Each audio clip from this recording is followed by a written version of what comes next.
Blog Talk Radio.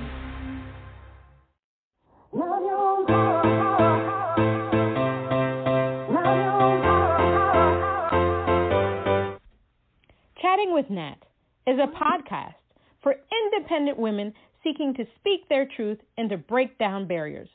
We host honest conversations that help to guide and empower women. Speak your truth and set yourself free. Let your voice be heard. Hi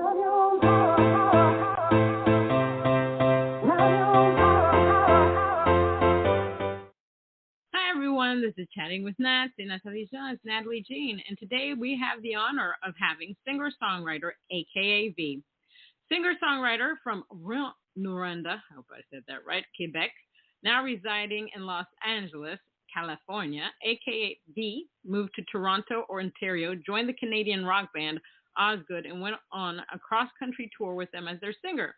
Her journey inspired her 2016 debut single, Always Go Home, and she has since released 7 other singles, including a cover of Audioslave's Like a Stone. She has blasted her way onto the indie music scene and is shaking up the airwaves all over the world. Let's give her a round of applause.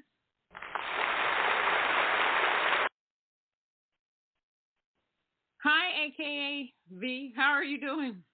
Hi, I'm doing great. How are you? I'm still surviving. Now they're saying there's not a pandemic, so I'm surviving the world as we see. Yeah, I mean, I was out last night for a friend's album release party, and it felt like we were in 2019. It was amazing. I know, it's like weird now when you go out and you're having a good time. You're just like, am I supposed to be really doing this? I Yeah. understand all of the restrictions or not restrictions. Some places I see a bunch of people wearing masks. Other places they're not wearing masks. People are doing what they're doing. Although I have to admit, the freedom of not wearing a mask is such a beautiful thing. You would never think that you'd be in a position to say, I hate wearing masks and I can breathe now. But it's amazing. Good. So how have you been during this? Let's see, in the United States, obviously, is a pandemic, George Floyd politics, Ukraine, World War III, all these kind of wonderful things that are going on in the world. How are you? Honestly, so when this whole thing, by the way, it was pretty entertaining to hear you try to say the name of my hometown. So it's French, and it's the way you pronounce it is Rouyn-Noranda, and it's really hard to say for most people. Moi, je parle français, c'est pourquoi je dis, it's like some words I'm like, well, I could, Rouen, I always think R-O-I-N, and then I was like, you know what, I know I'm going to screw this up, but thank you for telling me how to say it. That's amazing that you speak French. Oh my God, you don't come across a lot of people who speak French, so that's pretty awesome. But yeah, so when this whole thing broke down, my partner and I, we were in LA. We've been back and forth for years now, and we just decided to get our visa now because of COVID. But we just went back home for 6 months when this whole thing because we thought it was going to last only a few months, right? Right.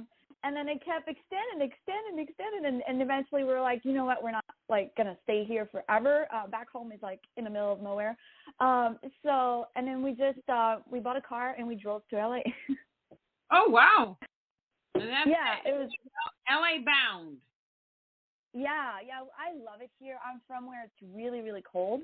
Right, and so the sunshine just makes me thrive, and I just love being around the arts and just people. I come from I love nature, don't get me wrong, but I come from where there's not much, like the biggest city where, music is going on and everything is 7 hours away. So yeah, like LA for me is just like the hub of everything, and I just love it. So yeah, honestly, I feel like, when you kind of like focus on your own stuff and you don't get too caught up in the news, right? Life goes on. You want to be aware of what's going on, but you also don't want to get caught up and just go down that, negative mindset, downward spiral. Because it is easy to look at the news and see the war and everything and just feel really down. But that's not helping anyone. No, it isn't. No, it isn't. Some like I tell a lot of people, sometimes I wake up in the morning, I have to pinch myself to see if I haven't gone back in time, like in the 1930s, 1940s, based on a pandemic. You just don't think of something happening in the 2000s, Yeah. 2020. Yeah, definitely. So it's just been really crazy. Now, obviously, during the pandemic, people had a lot of time to have a lot of self introspection, um, because it just allowed for that. I mean, you look at the world, you start Yeah. saying, let me reevaluate my life. And I often tell people there are a lot of people that quit their jobs. They're just like, oh my gosh, Yeah. I need to do something that's more about passion than about money. Obviously, we have to make money to make a living and stuff like that. Climate change, my God, Yeah. the animals and the trees were just like, I hope these people don't come back Yeah. because the pollution level that went down. Artists decided to create music. I know a lot of people that did EPs, albums, singles. Some people decided they didn't want to do music anymore. Some people decided they wanted to be Yeah, an I effective. saw a lot of that. So during the pandemic, did you have some self introspection? Did you change? Did you decide to change anything about you as a person in regards to music? What did you think about? I guess not, maybe not at the beginning of the pandemic. I definitely spent a lot of time with family, which was great. But more towards like when I came back to LA, I guess I did really, I was kind of spreading myself thin with a lot of projects, and I did really start focus on just music. Um, so yeah, I guess that's one thing that came out of the whole pandemic, but it wasn't like, for me, it wasn't like at the start, oh, let's do this, because my life didn't change that much because of the pandemic. I was lucky in a way. I didn't have like a tour planned or anything. I was seeing people having to cancel like tours that they have been dreamed to get on, and like just things that they dreamt of doing for so long and having to cancel. That must have really sucked. In a way, I was lucky that I didn't have that going. um, so yeah, I didn't really, my life didn't change that much because of the pandemic, other than I just went back home. And I had to figure out ways to do things. Like, where do you find, like, we recorded music with our producer that's, for, like, Canada's a big country, and our producer's in Edmonton, and we're all the way in Quebec. So we had to find ways to do things, find a place to record vocals in my small town. That was tricky and very interesting. But we still made it work.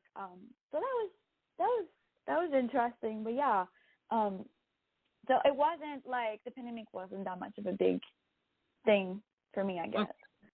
Okay. So how did you get involved in music, which is something that you saw, you heard? What made you say, well, AKA V and music have to come together? So I come from a kind of a weird background, like being from a small town. I didn't speak English until I was 20.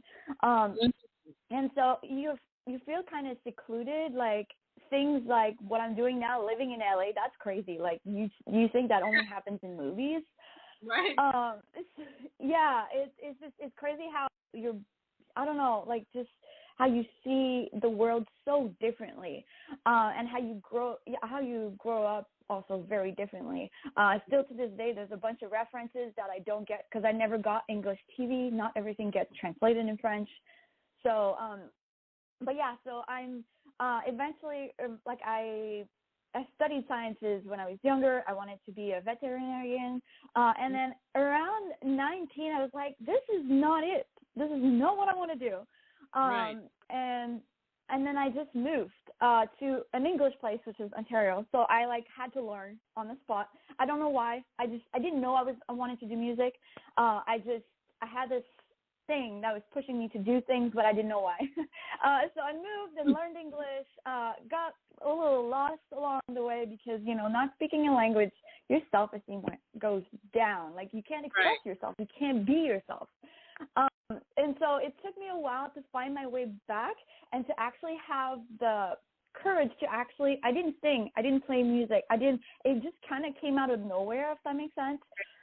So to have the courage to just try, I was so scared to not be good at it. So a couple years into it, I moved to Toronto, started singing lessons, went to school for audio production and engineering because that was my, like, I want to fast track everything that I've missed over the years because people who are in music have been doing music almost their entire life. So I was like, I need to catch up with what I've missed. So I went to school for a year, and then I joined the band OzGoode and went on tour, and the rest is pretty much history. I started my solo career after that tour, and I've been going ever since. That is awesome. Have you ever thought of doing music in French? Oh man, that's a tricky question. Quebec, so there's French and there's Quebec. Quebec has its own like little star system, and it's almost like it's really hard to break out of that. And I don't know why I never gravitated towards that part of the industry. And obviously I have like sang in French, but I learned to sing in English.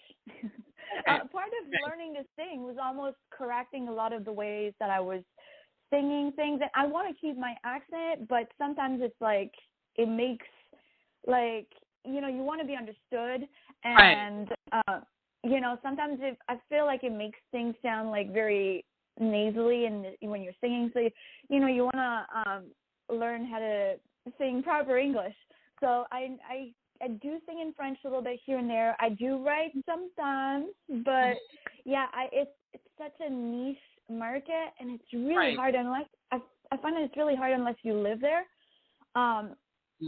to like really, you have to kind of stay there, I find. And even now, like when we do promotion, like I have a team that does things for me, and then whenever I want to do stuff in French, I'm on my own. I have to reach out to people. I have to do things because like nobody speaks French. So it is definitely different. But I have shot, like my last music video was shot in my hometown.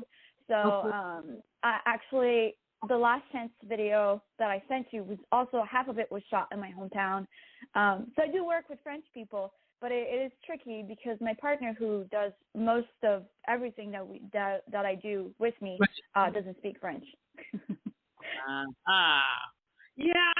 reason I asked is because one of my favorite artists is Celine Dion, and I actually released a French album many years ago, and I would say it was a little bit tough trying to push the album. I had to find like the different French sites, and what's interesting is when I sing, people love it when I sing in French, even though it's to an American artist. They just like the versatility of just hearing something new and something different. Now, how important is it for you to be authentic in your life and your music? Honestly, like I think that's the most important thing because, like, if you're gonna attract people because you're being authentic. Right. So if you're just trying to please people, I feel like you're not going to get anywhere and you're just going to be unhappy. People, especially nowadays, gravitate towards people who are truly authentic. And so I just find that, like if you're being yourself and if you're just creating what feels right for you, then people will gravitate towards that. And that is so true because I've taken one thing about the pandemic allowed me to take a lot of webinars and music conferences on different topics, but especially social media. I'm actually taking this TikTok course. It's like TikTok University. And one of the things they keep saying, and I keep telling everybody, is that the authentic videos are the ones that are going viral. Because when people look at those things, they're like, oh, I can do that too. It's just random people doing everyday things, or they're being funny. They said, and this is crazy, that people started watching TikToks more than they were watching Netflix. And TikTok is one of the highest streaming platforms out there. So it's very crazy. And I truly believe that people started to want more authenticity because of the politics thing, because, there was a lot of fake news. When you believe one thing, then the next platform is, oh, that's not true. And so people, they want the truth. They crave hope. They want to be able to listen to artists that, are just true to their nature, true to what they're Yeah, singing. and they want to relate. And they they want want to be to able to relate. That's right. They want to be able to relate to the artist. I mean, you have the mainstream artists, and they're great and all that stuff, but a lot of them have 100 writers to one song. Well, actually, 12 writers to one Yeah. song, and stuff like that. Whereas with independent artists, I mean, it's true grit. You're writing from your soul, your depth, and stuff like that. Yeah. Not that they can do it, but it's a totally different vibe. Totally different vibe. Which 100% different. Yeah, which artists would you say have inspired you? So I get like I have like artists that I absolutely love their music, but I also have artists that I get inspired from just their journey, and someone that I have been following since even before I was doing music.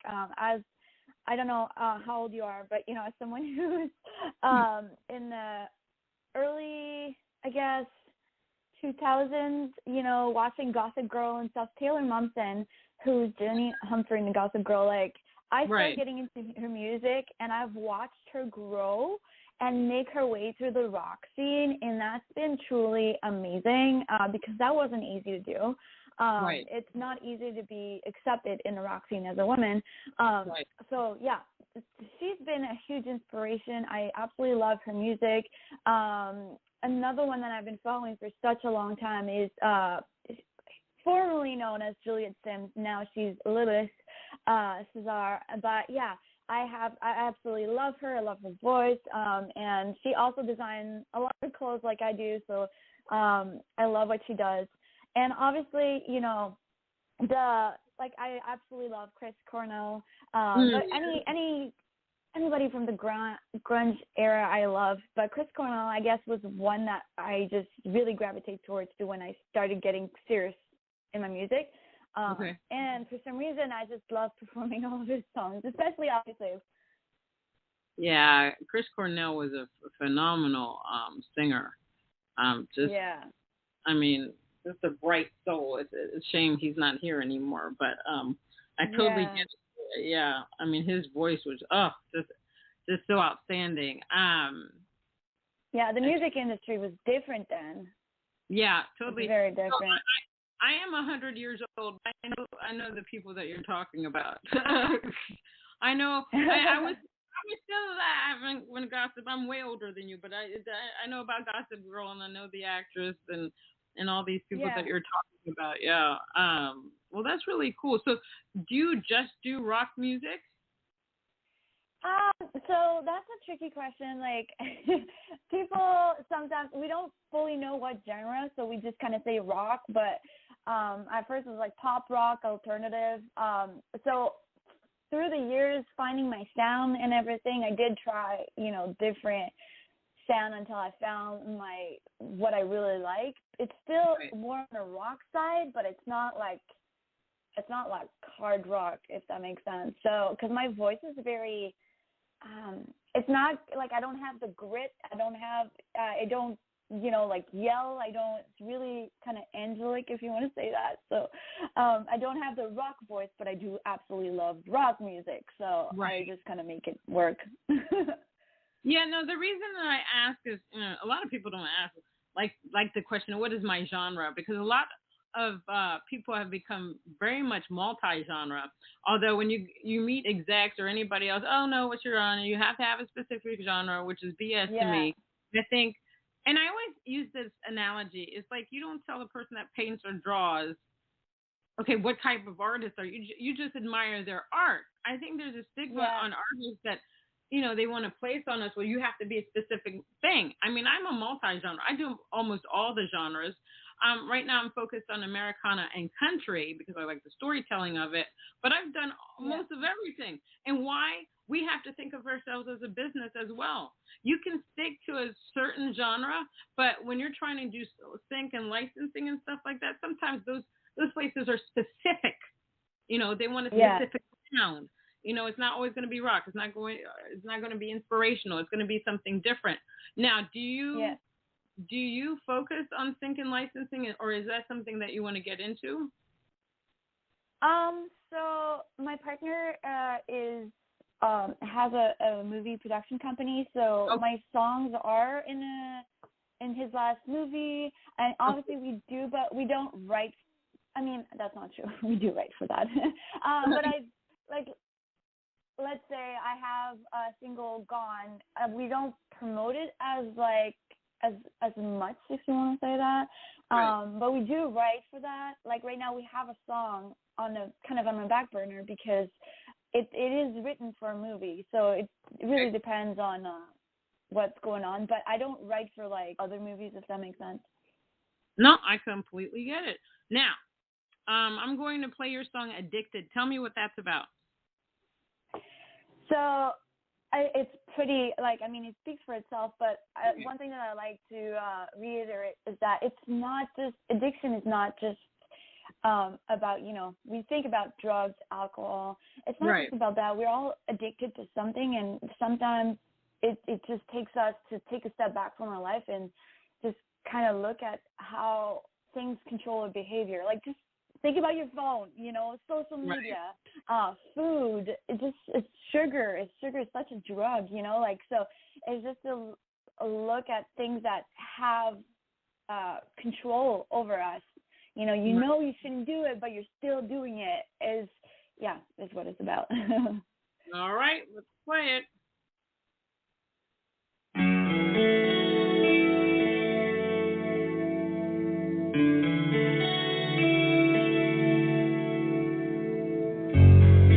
Try to let go, but keep giving in. Fear of losing you is crawled under my skin. I've often wondered how I got here.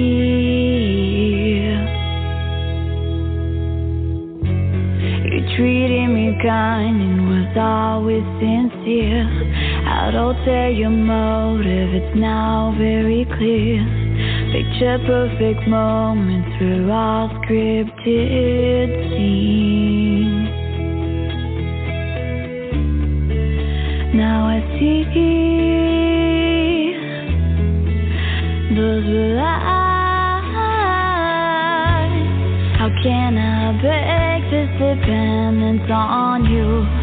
Stop the addiction to all things we do. We all know it's wrong, but I'm chilled to the bone.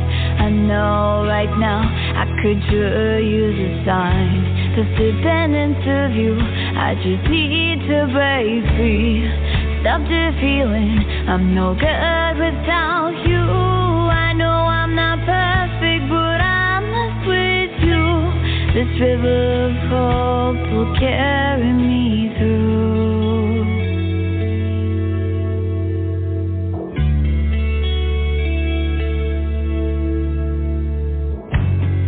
Tell me I'm wrong, knowing that I'm right. Played on my weakness, now I see the light. I'm so confused about who I am.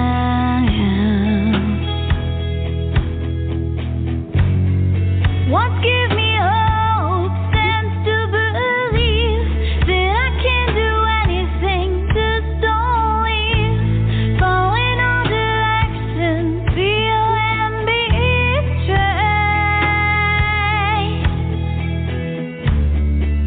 Now I see those lies. How can I break this dependence on you? Stop the addiction to all things we do. We all know it's wrong, but I'm chilled to the bone. I know right now I could sure use a sign. This dependence of you, I just need to break free. Stop the feeling I'm no good without you. I know I'm not perfect, but I'm left with you. This river of hope will carry me through. Not right now. Not right now. Not right now.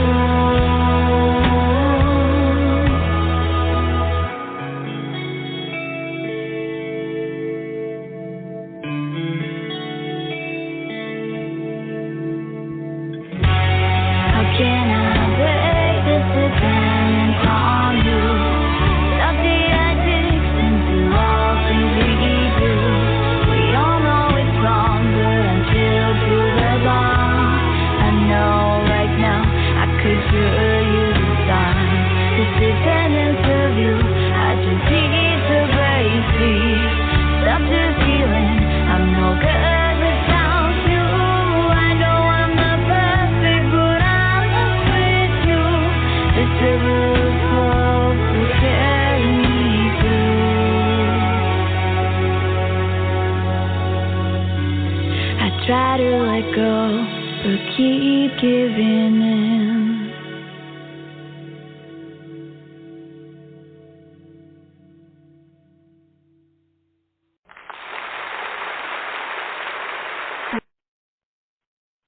Fantastic. I mean, you have a beautiful voice, and I definitely could hear your voice in the film, or whatever. I mean, Thank you. Yeah. yeah, you have that kind of phenomenal voice. What is your writing process like? And if you get writer's block, how do you deal with it? I don't really. I mean, I haven't really experienced writer's block just because I have years of just pages of stuff that I write. So basically, I just always have like a book where every time I get an idea, I just write it in it, and then I just have concepts for songs. Sometimes it's lyrics. Sometimes if it's a melody, then it goes on my phone. So I just have years of stuff that I can just go to and be like, oh, I feel like developing this one right now. And so it usually starts with, usually it's a concept, but a lot of songs are different. Sometimes my partner starts with something, especially when he writes for his movies. But usually it starts with a concept, and I know the kind of emotions that I want to like have. So I'll know what I want to kind of talk about in the verse and the chorus, and then I'll express that to him. And he'll come up with a few chord progression, or just kind of like he plays on the acoustic guitar, and then I'll be like, okay, I like this, can you change this chord or whatever, to really emulate the feeling that I'm looking for. So for me, music is really all about like, this is what I want to feel. Most of the time I don't know until I hear it, which makes it really hard for people. And sometimes that process, like the song that I'm working on right now, requires drums and bass. So the way we started the last song that we in the process of recording, my partner wrote the chord progression, and I was like, you know what, it's more aggressive. Like I need the bass and drums. So we went in a rehearsal space, brought a player in, and then we came up with something that I liked, and then we recorded that, and a super low quality phone recording. I demoed my vocals over that, and I sent it to my producer, and then from there, he is an amazing guitar player. He plays pretty much everything. So, he programmed the drums as much as we would like to play live. It's not always possible. So he programmed the drums, played the bass, played the guitar. That sounds freaking amazing. I'm so excited. That's pretty much the process. And then I have to find somewhere to record, depending on where I'm at. Like this song, Addicted, the vocals were recorded in my hometown with someone who grew up in, the times what computer wasn't even a thing. So it was very interesting. Wherever I am, I find somewhere to record vocals if I'm not close to my producer. And then we, go from there, send it to mixing, mastering. Awesome sauce. Awesome. Now, which one of the songs do you like to perform the most, and why? I would say Last Chance, just because, I don't know, I'm a sucker for, loud and aggressive music. And that one really came from my heart. It was like one of those moments that you're just so sick and tired, and you're like, I'm done. Like, it's basically a letter to my anxiety, and I was like, I'm done with you. Like, that's enough. And then so I really just like the groove of that song because, I just get to let it all out. Now, do you prefer an intimate setting or a large venue setting when you're performing? I mean, I like intimate settings because you can most of the time get closer to people, but then at the same time, intimate settings usually mean acoustic, and I do absolutely love the energy of playing with a full band. So it depends on what intimate setting is, I guess. But yeah, I definitely like, if you give me the option to choose between a full band or an acoustic set, I love playing with full band, the energy, and just it's so fun. What do you love most about being an artist? Creating. That's like I just love creating, and that's something that I love about social media, because you get to like use the same song and create multiple things. But then at the same time, like promoting the same stuff over and over and over. Oh yeah. Like, I just want to create new things. You know what I mean? But I find that creative process in different things, like social media or like creating my clothes. But I love creating looks, creating new songs, new music videos. So definitely, as an indie artist, it's hard to always be creating so much. I know. So you got to find a balance between the promotion of it. Oh my gosh. Amen. I always tell people, oh my gosh, there's so much to do when you release a song or release anything. Yeah. You come up with so many ideas. And this one lady promoter, she said, they told us you need to say something different on each platform. I'm like, no, I can't. Listen, it's already hard for me to come up with one thing to say, and now you want me to come up with 5 different things. I mean, it's just crazy. It's a lot. How do you manage all your social media platforms? Well, nowadays, the 2 that I focus on is TikTok and Instagram. And TikTok, you have to post more often. You post more personal, I find, and then whatever TikTok is a little bit more polished, and you put more effort into it, or whatever is not so, it's not so much as like you talking, whatever. Then you post that on the reels, and then one pretty picture here and there on Instagram, and you try to keep people updated with your story, so that kind of like I see it as like a mini reality show. So that's but it's hard. It's hard. It's a lot of work. I mean, I've recently discovered Facebook Reels. Now, when I say basically discovered, obviously I do Instagram Reels, and I was thinking, those must go over to Facebook Reels, but it's totally separate, because I have different views on Instagram Reels than I do on Facebook Reels, and I'm like, this is just baffling me. And then, so I've been posting all these videos and things. It's things that people have seen before, and it's like people have never seen them before. And I have all these views on it, and I'm just like, okay, now here's another place I have to upload my TikTok, whatever video. It's crazy. It's just crazy. Back in you can just recycle everything, really. Yeah, I mean, you can't post. You can't post everything that you post on TikTok on Instagram, but you can definitely post everything you post on Instagram on Facebook Reels. The only thing is Facebook Reels is not for pages. So, like, my artist page, I can't post a reel. Yeah, so whenever I do something, I have to put it on my normal page and post it. Yeah. The dynamic is just so crazy. My one pet peeve with like TikTok, Facebook, and Instagram, and all these different things is when you post your own music, they're just like, oh, you just copyrighted somebody's music, and it's no, it's mine. That is just nonsense. On YouTube, especially. They need to start doing some research. Anyway, it's annoying. So I'm going to say your cover of Like a Stone from Audioslave. So why did you decide to do this cover? So we've been performing this song for a long time. I love this song. And then we started, we went on an acoustic tour at the beginning of my career.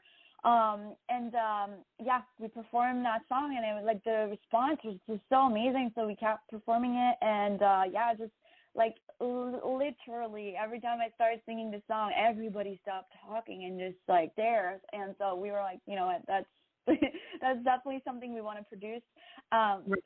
We just went ahead and decided to produce it. All right, let's play it.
like a pagan to anyone who will take me to heaven, to a place I become.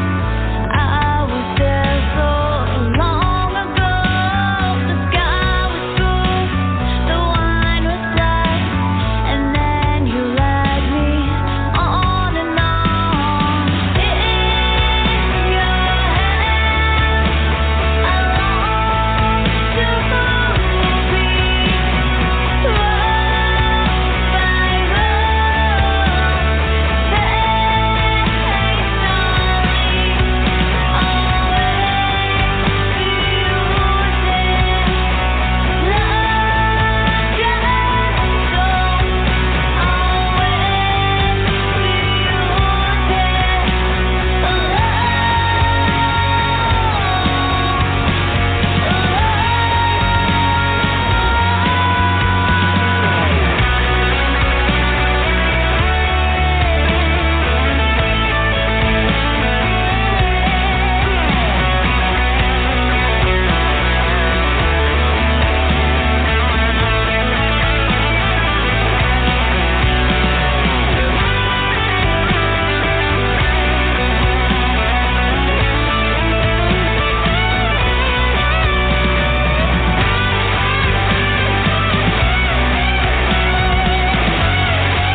until the day was gone, and I sat in regret of all the things that I've done, for all that I've left, and all that I've wrong, and my dreams until my death.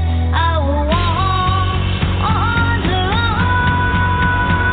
In your hands, I long to be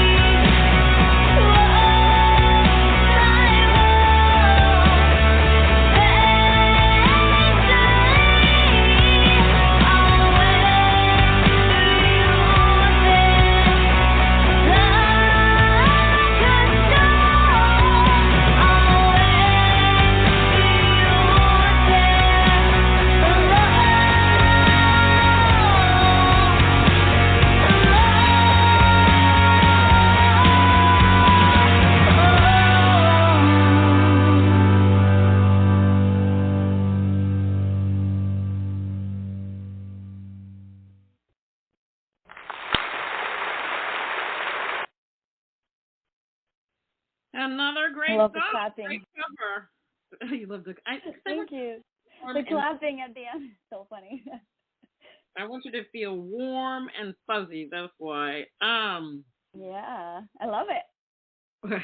Thank you. What are three things you wish you had known before you got into the music business? 3 things. I think the first thing that, like, I wish, not that I wish I had known, but that I wish I could just give my old self, is just, it's like, your imperfections are what is making you interesting. Like, we tend to want to be so perfect all the time. I don't know why. We're conditioned like that. And perfect is boring. Like, nobody wants to see somebody being perfect. And so so embracing that, like, I wish I could, just implant that in the head of my old self. And you know what? I knew what I was getting into when I got into the music industry. I chose it, I guess. I was old enough to know what I was getting into. So, yeah, there's nothing that really I was like, oh, I wish I knew that. I went to school before I really started touring and stuff. So I saw the business contract. I heard the teachers telling us, like, this is hard. You're going to get, some people are going to try to screw you over and all that. It is what it is. So, yeah. I wish I was older so that I could have gotten into the music industry before music became free. Maybe, I don't know. But the grass is always greener on the other side. So. I love that. Like when it wasn't free. But what's interesting about all of that is that back in the day, you had a little 45 record. You go to the DJ. The likelihood of them playing it was higher than it is now. But now we have so many platforms where to upload our music. People can stream it for a monthly fee. There's some places that play it for free. And we have to push a lot harder because we're competing with the mainstream artists. It's just a different ball game. I think music is a 24-hour, 7-day job. It just is. Yeah. People have to understand one of the biggest things is that this is a lot of work and that it's hard. It's hard work. And in a way, it makes it makes it for anybody that has a bit of skills and talent, but that has work ethic to be able to make it, because it almost comes down more to how hard you're willing to work, how much you want this, than how talented you are. Because there's plenty of talented people that are just not going to make it because they're not willing to put the time into it. They're not willing to be, or they just don't. They want to, but they don't have the mindset that it takes to be successful. That is so very true. And one last thing, if you're feeling down or not even feeling down, sometimes people use quotes for whatever reason. What kind of quote, message, or whatever do you use to motivate yourself on a daily basis if you need to?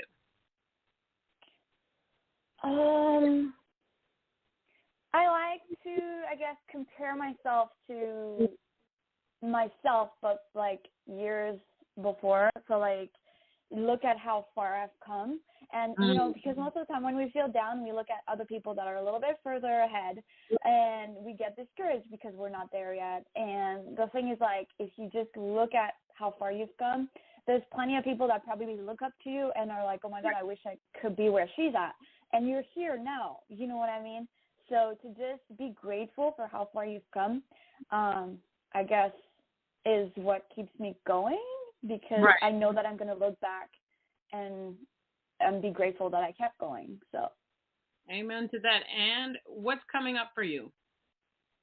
So I'm playing at Molly Malone's in Los Angeles this Saturday. We are working on a new song, and we don't have release dates yet, but that's coming up. And then we're booking a tour for the summer. So we have a few dates. We haven't uploaded anything or announced anything yet, but that's coming up as well. Awesome sauce. Well, AKA V, thank you so much for being on Chatting with Nat. It was my pleasure. For having me. It was my pleasure to get to know you more. I mean, obviously you have an awesome voice. You have a great personality. I wish you much success. Eventually, let's get on an IG Live and chat in person. That would be amazing. But have a great rest of the day. But thank you so much for being on my show. You too. Thank you so much for having me.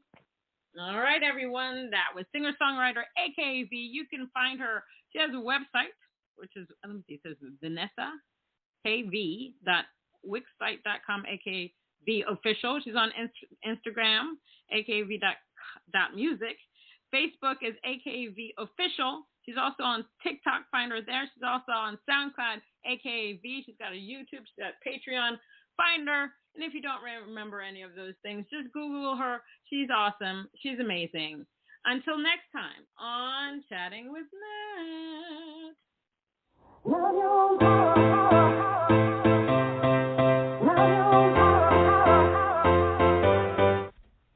Chatting with Nat is a podcast for independent women seeking to speak their truth and to break down barriers. We host honest conversations that help to guide and empower women. Speak your truth and set yourself free. Let your voice be heard.